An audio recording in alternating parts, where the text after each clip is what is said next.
We were sort of a spin-off from Imperial College in London. Started about 25 years ago because there was an idea of how to go and do long-range inspection of pipe. It was originally done for CUI because there was a real challenge at the time, and they wanted to go and be able to sort of only remove a certain section of the insulation but inspect massive amounts of the pipe. So a lot of research came out from that. When the research had finished, there was a viable solution, and so then the company came and was developed in order to go and exploit that, to go and make the electronics, the hardware, the software, in order to go and make that happen. And then we'll continue from there to other applications and everything else. So you understand that your corporation just develop the products. You don't do service. No, we're not a service inspection provider.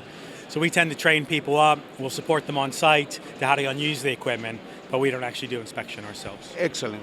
Tell me about the equipment. What do you have here today? This is our newer one, which is more our scanning one. Normally we'd go into the really long range stuff we call sort of screening. And what the screening is just finding where your problem is. So it's not actually detailing what the problem is. It's saying, 50 meters down there you may have an issue, or 5 meters there you have some loss. And then you can go with another technique to really go and follow that up if you can. Sometimes when it's buried pipe or when it's there's no access, then you're trying to rely on that as a qualitative measurement of what the quality of the pipe is.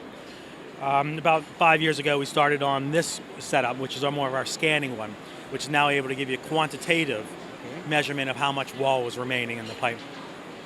It does mean it's now a shorter range, so instead of going many, many meters, we're just going in a given location, in this particular case, right underneath the sensor, and then it moves along. Or in the newer case, which we can go and show later, it's sort of propagating axially, and then we go and move this, and you can go and accurately see half a meter, or see farther if you just want to go and find something. So if we get this started, so this is going to be the scanner here. So this is the main electronics pod, which we use for everything, and it goes and connects into the computer, which is just running the controlling software for it.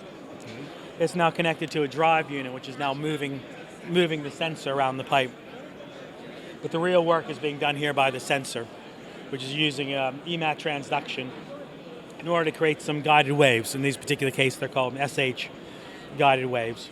And they propagate out of the sensor, down the pipe. If there's any defect or loss, we then get a reflection back, and we can go and analyze that. And we're using multiple waves, and we know how the different waves interact with different thicknesses of defect.